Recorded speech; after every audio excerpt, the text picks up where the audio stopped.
Royal greetings to everyone. Welcome to the SARKO podcast. Today is the 29th of June, 2023. I hope everybody is having a warm morning. It's been very cold the last few days. Today, I would like to talk about the economy of the country. I would like us to listen to this podcast and to think deeply about what I'm going to be saying today, so that we are able to look at where we are today, which is the 29th of June 2023, versus to where we were before COVID-19, before the level 5 lockdown of 2020 due to COVID-19. And I'd like us to analyze where we have been and where we are today. That is the purpose of the podcast. And how do we move forward from where we are today? So these are the critical questions that I'd like us to think about while we are listening to this podcast. Where we were prior to the level 5 lockdown due to COVID-19 of March 2020, to where we are today, which is the 29th of June 2023, and where we would like to see ourselves post 2024 elections. We are heading for the national elections in 2024. So where we would like to see ourselves post 2024 national and provincial elections. I'm going to start this by saying we've had leaders. We've had one party that has been in government since 1994. And we have seen the deterioration. Our lives have been going down the drain ever since. We've never seen an improvement. We've seen the going down, not necessarily improving. Now, let's start with 2020, when level 5 was announced. Let's look at this. The president stated that all businesses that will be allowed to provide essential services are required to seek approval from the Department of Trade and Industry and the Competition Act in order for them to trade during the period of the lockdown. Right? So the spaza shops had to go and get a permit from the Department of Trade and Industry for them to be able to operate.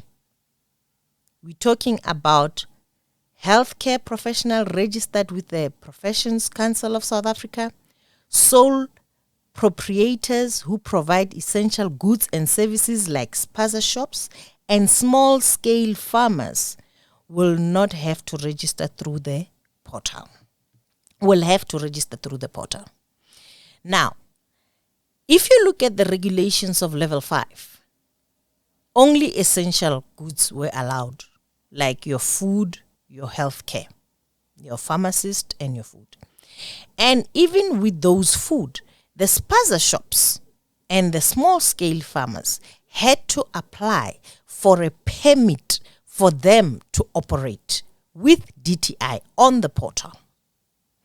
Now, how many spaza shop owners are able to get onto the DTI portal to register to get the permit to sell?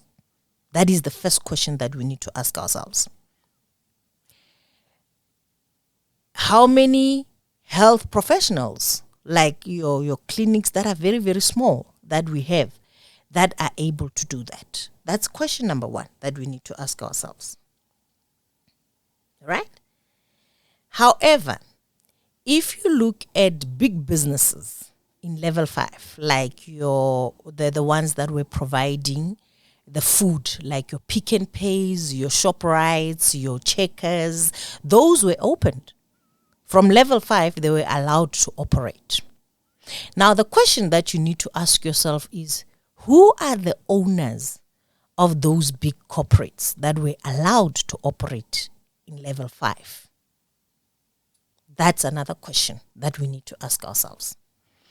The podcast for today is an interrogation podcast. I want us to start thinking about these issues. Now, those were allowed to operate in level 5. Let's look at mining and energy and resource. Energy and resource, it was clear that they were allowed to operate. Under level 5, calories that supply Eskom and oil refineries were allowed to operate at full capacity. And this full capacity operation was extended to open cast mining under level 4. Under level 3, all deep mining were operational. Now, let's think about this. Who owns the mines? Where is our minerals going? Now, we all know that our minerals are being stolen out of our country to go to the first world countries, in particular the UK and the US. Now, here we are, the majority of South Africans. Our livelihood businesses are shut down. We're not allowed to operate. If you've got essential services, you need to apply on the portal DTI to get a permit to be able to operate. And you're not that literate or computer, you don't understand computer, you're not computer literate, now it kicks you out. And big companies that are owned by the land stealers or the colonizers actually are allowed to operate. Small scale farming, we all know who are in the small scale farming. It's majority the black people that are in farming. They're not allowed to operate. They must apply for a permit. But your big farmers, who are the land stealers, are actually allowed to operate. Now, the question is, this level 5, whose businesses was it killing? And whose businesses was it promoting? You look at mining. Our minerals, land stealers, stole our land, taking our minerals, stealing our minerals. They are allowed to operate from level 5. Level 4 to level 3, they're operational. Now, whose businesses was level 5, was COVID-19 lockdown targeted to destroy? Who are the people that were actually at the receiving end of the lockdown of 2020, which was brought by the COVID-19? Questions. Today's podcast is just to ask questions, to interrogate our minds, to look at things differently. Now, if we look at again, was it COVID-19 a designed disease to come and collapse our economies? In particular, to start the reset button? In particular, to look at depopulation? That's another question that people should be asking themselves. Let us look at one of the biggest things that actually killed our economy, second to the COVID lockdowns that we actually had. Eskom load shedding. Let's look at load shedding. Before we had the current President Ramaphosa as the president of the country, we had former President Jacob Zuma. During former President Jacob Zuma, there was no load shedding. How come?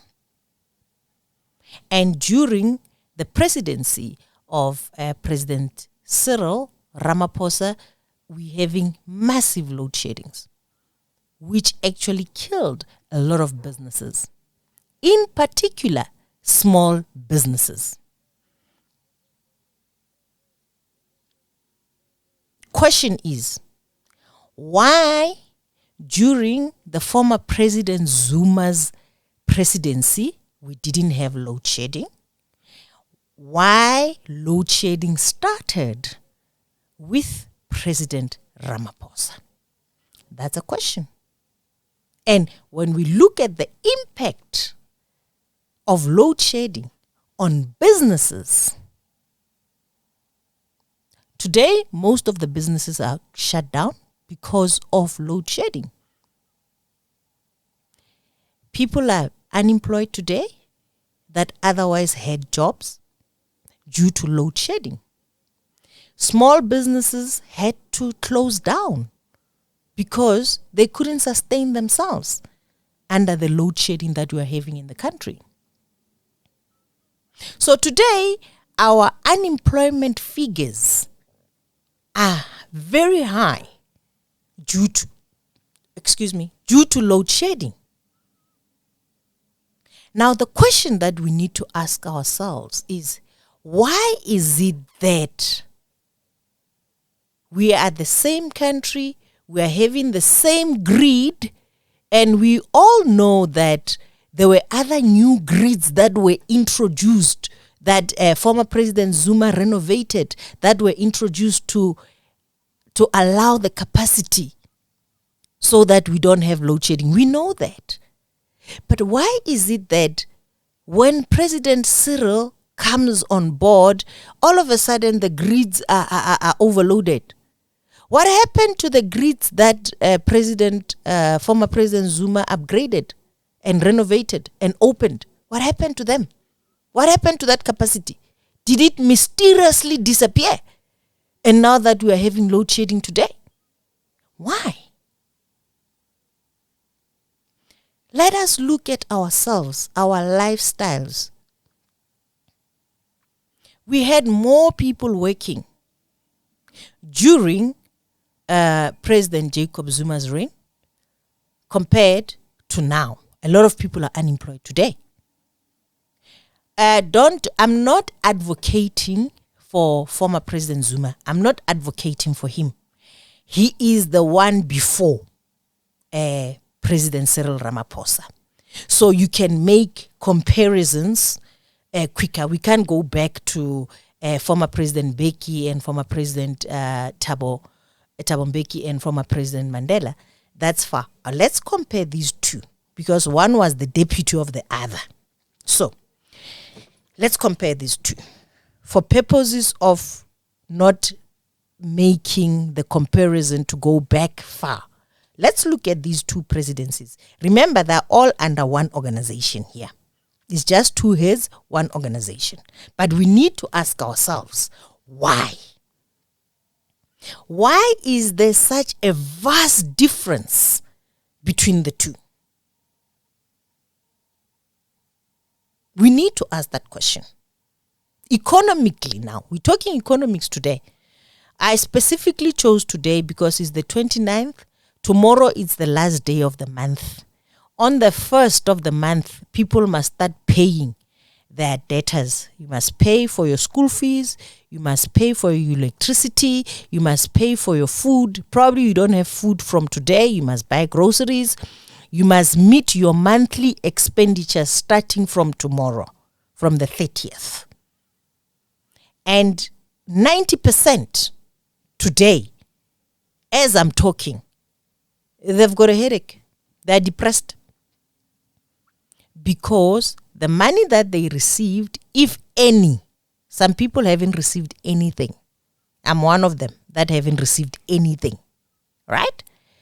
Those that have received something, what they have received doesn't meet their obligations. And we're talking basics. We're not talking luxuries. We're talking healthcare. We're talking food. We're talking shelter. Those are basics. We're talking education for children. It's cold now. We're talking about keeping your family and yourselves warm. Basics. We're not talking luxuries. 90 to 95% of our community today cannot meet those obligations today. But 15 years ago, they could. 10 years ago, they could. Let's observe this. Let's analyze our situation. Let's ask ourselves that it is clear that the graph is going down. Are we going to allow this graph to go down until we get to a point whereby we do not exist anymore? Or are we going to say enough is enough? Let's put on the dead brakes. Let's turn this car around because it's going the wrong direction. That's not the direction that we want it to go. Let us question these things. What happened to the capacity of Eskom? Could we say, looking at these facts, could we come to a hypothesis that says it could well be that the Eskom grid and shutdowns that we are experiencing are man-made? It was a deliberate action to actually kill the economy. Could we make that hypothesis when we look at why during former President Zuma there was no load shedding, why today with President Ramaphosa there is load shedding, to an extent that we are being threatened with total blackout? Could it be that it is a deliberate act to actually reset the button, to kill those businesses and create a conducive environment for the colonists? Could it be that we are facing the second slavery, second colonization under the disguise of democracy? A lot of people now are living like slaves. I was talking to a friend of mine the other day and I was saying, I'm thinking about the people that are in corporate South Africa or people that have to go to work every day. The food prices have gone up. The fuel prices have gone up. The interest rates have gone up. Now you're a young couple, you just got married, you start your life, you've got a bond, you've got cars on hire purchase, 2 cars because you go to work, both of you. Now, your house installment, your bond has gone up because of the interest rates. Your car installments have gone up because of the interest rates. The fuel has gone up because of the oil prices and the petrol prices going up. The food prices have gone up, but your salaries have not gone up. How are these people coping? How? Are we sitting at a verge of a community collapse psychologically now? Are we sitting with community members being highly stressed at a point that people can literally snap? Just one small thing will make a person snap.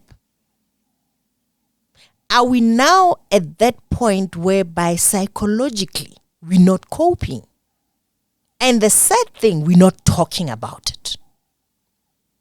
Everybody is just enclosed in their own space with their own problems, not sharing with anybody. And the results could only be disaster. Because when you bust, either commit suicide, you kill yourself and the wife and the children, because that's the only way out. Are we at that point? When we look at our families, when we look at our neighbors, when we look at our communities that we live in, just observe around you how people are behaving. And you will see where we are as a community. Very unstable.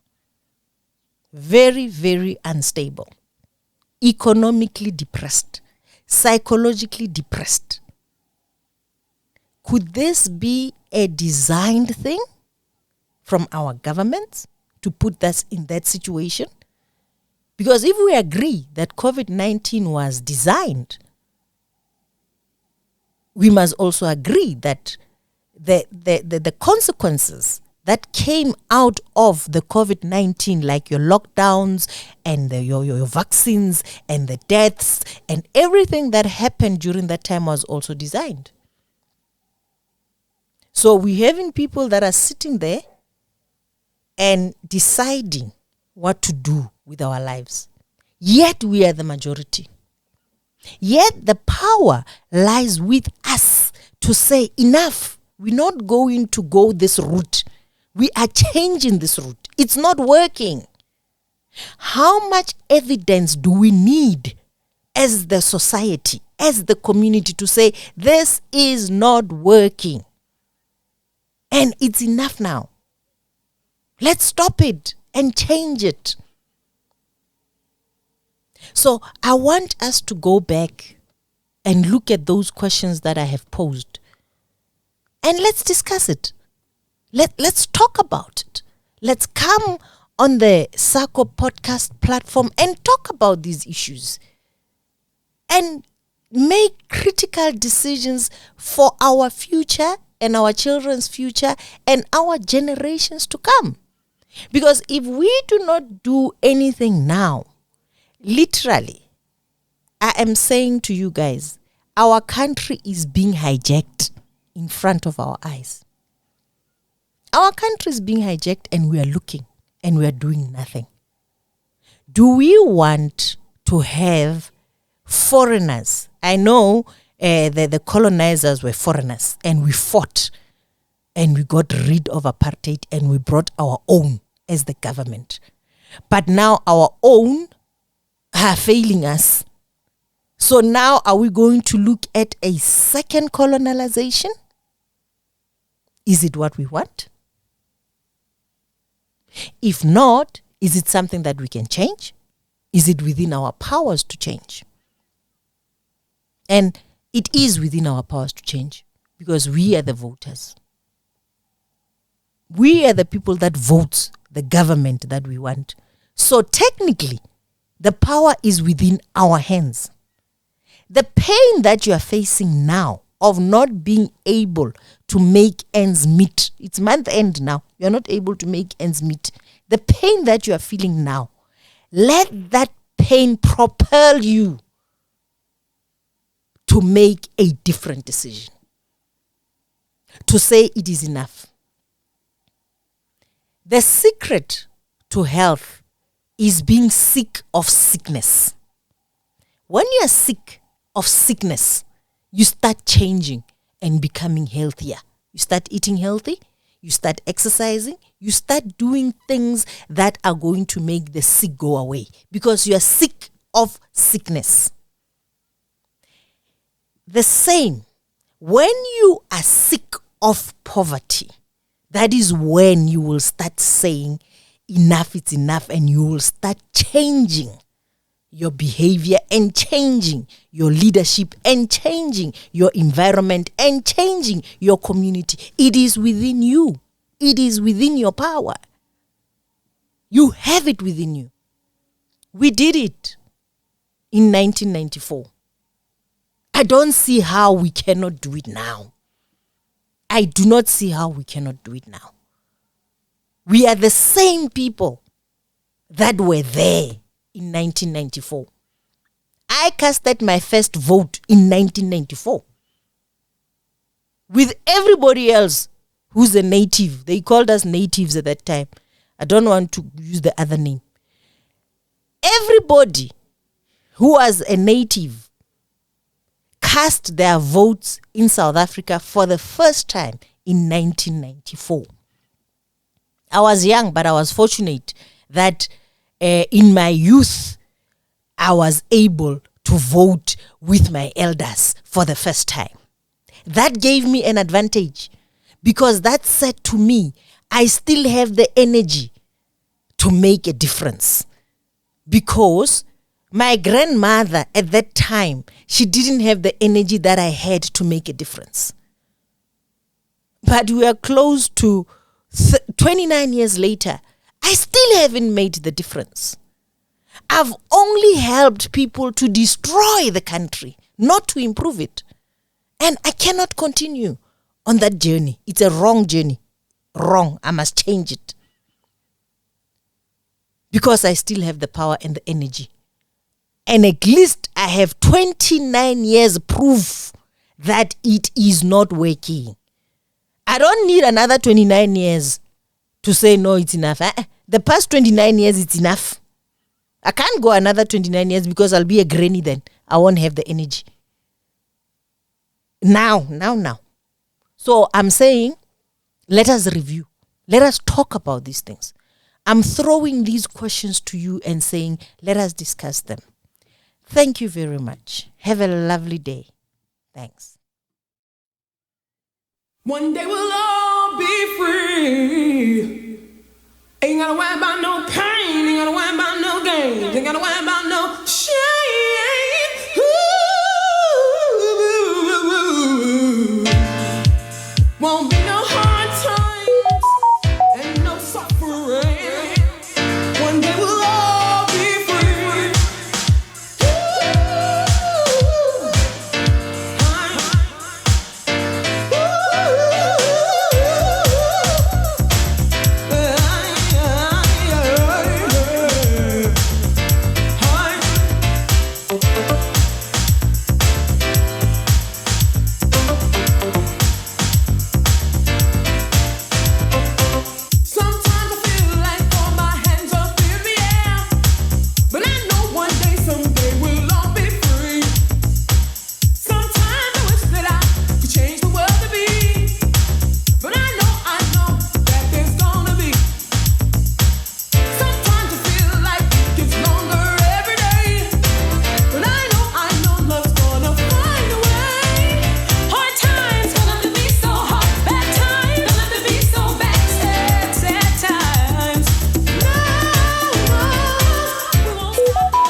We at last.